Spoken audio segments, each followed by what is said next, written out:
नई दिल्ली स्थित India Islamic centre में शुक्रवार को सर सैयद अहमद के योगदान को याद करते हुए उनके द्वारा दी गई शिक्षा पर विभिन्न विद्वानों ने चर्चा की और उन्हें याद करते हुए कहा कि उन्होंने भारतीय समाज के वर्ग विशेष में शिक्षा का जो आह्वान किया उससे पीढ़ियां लाभान्वित हो रही हैं।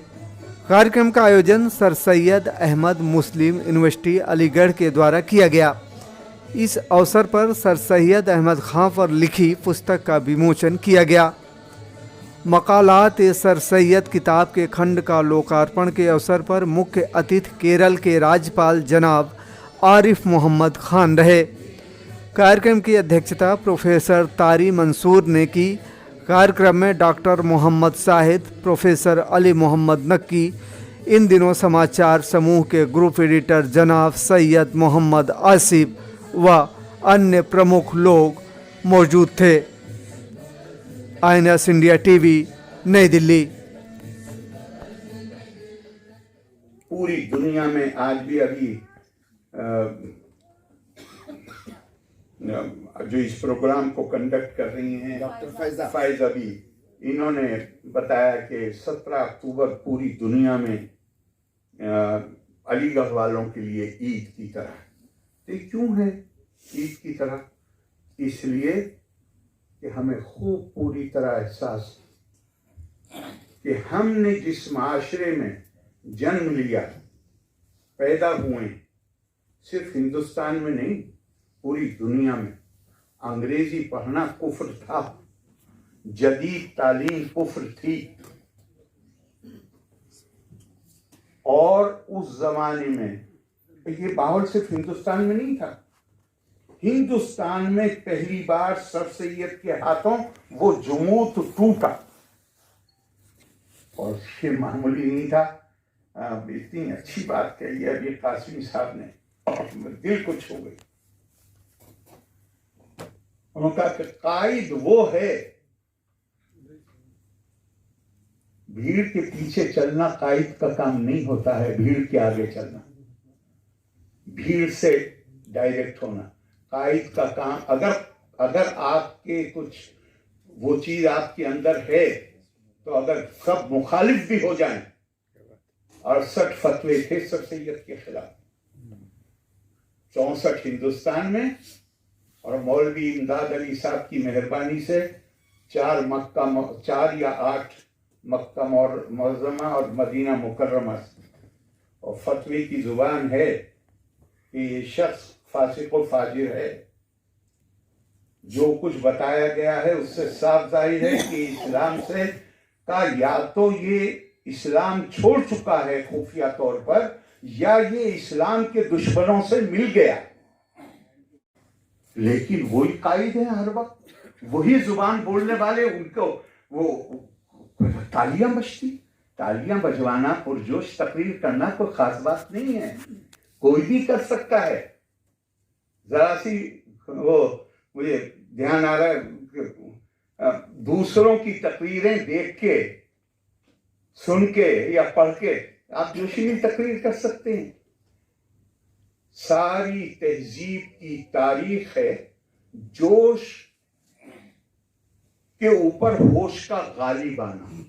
जितना होश गालिब आता चला जाएगा, जो कासिमी साहब ने कहा अकलियत, माकूलियत, हमने हर वो काम, कुरान हकीम गौर से, सर सैयद की ने इतनी गालियां क्यों खाई?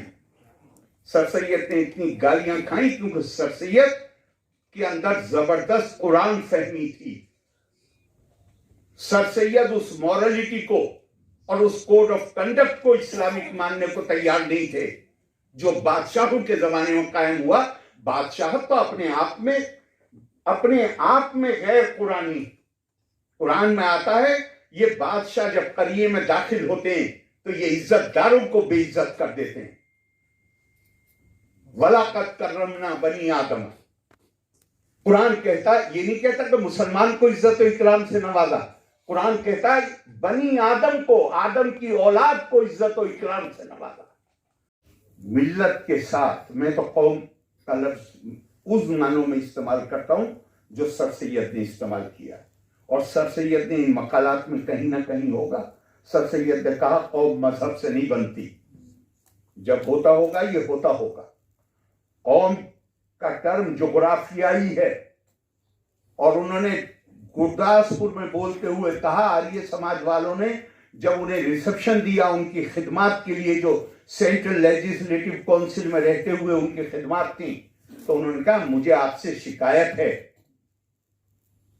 मैं भी हिंदुस्तान में पैदा हुआ हूं, मेरे बुजुर्गों को भी आए हुए जमाना हो गया हिंदुस्तान में। जिस तरह आप हिंदुस्तान का पानी और हिंदुस्तान की हवा और हिंदुस्तान का अनाज इस्तेमाल करते हैं, मैं भी करता हूं, इसके बावजूद आप मुझे हिंदू नहीं कहते। ये गुरदासपुर की तकरीर है सर सैयद। तो मैं कौम हरगिज नहीं कहूंगा, हाँ कम्युनिटी है, मिल्लत है।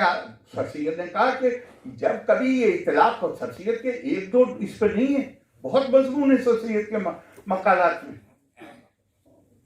उन्होंने कहा कि कौम जोग्राफिये से बनती है, इस झाग की तरह बेकार है, वो दुनिया से गायब हो जाती। और जो इंसानों को, मुसलमानों को नहीं, जो इंसानों को फायदा पहुंचाने वाली चीज है, उसे हम जमीन में अब्दियत देते, उसे जिंदा रखते।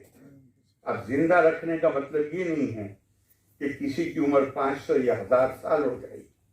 जिंदा रखने का मतलब ये है कि उसका नाम उसके किए हुए कामों की वजह से जब तक वो काम फायदा पहुंचाते रहेंगे, वो नाम कायम रहेगा। कम से कम 200 दफा ये आयत आई है कुरान में, मैंने गिनती की बैठकर, इलल्लाहि मर्जिउकुम जमीआ फयुनब्बिउकुम बिमा कुंतुम फीही तख्तलिफून। और फिर तुम्हें लौट के हमारे पास आना है, तब हम फैसला करेंगे कि कौन सही है और कौन गलत है। फरब्बकुम आलमु बिमन हुवा अहदा सबीला। सही रास्ते पर कौन है ये सिर्फ अल्लाह जानते हैं, कोई और नहीं जानता। किसको हक दिया है? कुरान का तो नजरिया ऐसा है। मैं आपसे एक बात कहता हूं, जजमेंटल होना छोड़ दीजिए, सबके साथ आपके रिश्ते अच्छे हो जाएंगे। लेकिन जब तक आप जजमेंट में बैठेंगे दूसरों के बारे में, कैसे कोई कबूल कर लेगा?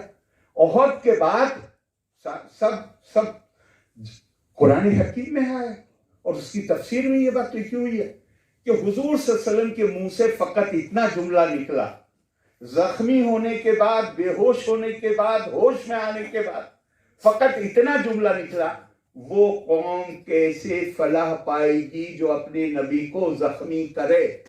इसे अपनी कौम बता रहे थे, जिन्होंने जख्मी किया था उनको अपनी कौम बता रहे थे। लेकिन इस पर भी आयत आगे, लैसा लका मिनल अम्र शैअन औ यतूबा अलैहिम औ युअज़िबहुम फइन्नहुम ज़ालिमून। यानी ये भी हक नहीं दिया अपने नबी को जो महबूब हैं, ये भी हक नहीं दिया कि आप ये भी कह सकें कि ये कैसे फला पाएंगे मुझे जख्मी करने वाले, मैं अल्लाह का नबी हूं। कहा कि बेशक ये जालिम हैं, फइन्नहुम ज़ालिमून, लेकिन हम इनके ऊपर अपनी मेहरबानियां बरसाएं या इनको सजा दें, इसमें आपकी कोई हिस्सेदारी नहीं। लैसा लका मिनल अम्र शैअन, आपकी को तो हुजूर सल्लल्लाहु अलैहि वसल्लम को तो अल्लाह ने यह हक दिया नहीं कि वो जजमेंट में बैठ सके।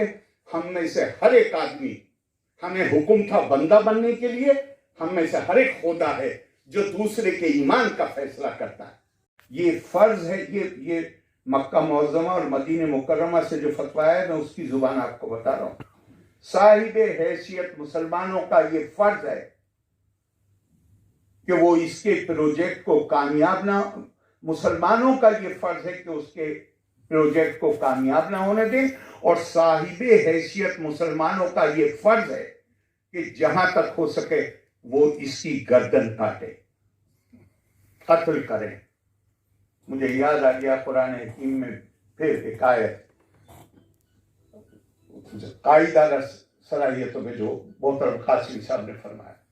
और शख्सियत तो बुनियादी तौर पे हम उन्हें सिर्फ अलीगढ़ के फाउंडर के तौर पे देखते हैं, नहीं, वो बुनियादी तौर पे वो नाबग़े रोजगार, मुफक्किर शख्सियत, और मुफक्किर और साथ में साहिब अमल, उनके दिमाग में बिल्कुल साफ था। तो मुझे वो कुरान की आयत याद आ गई जब कासिमी साहब बोल रहे, वइन तुती अक्सरा मन फिल अर्दी युदिल्लूका अन सबीलिल्लाह। अगर तुम लोगों के कहने से चलोगे, जमीन पर जो अक्सरियत है, अगर इनके कहने पर चलोगे तो तुम हक के रास्ते से भटक जाओगे।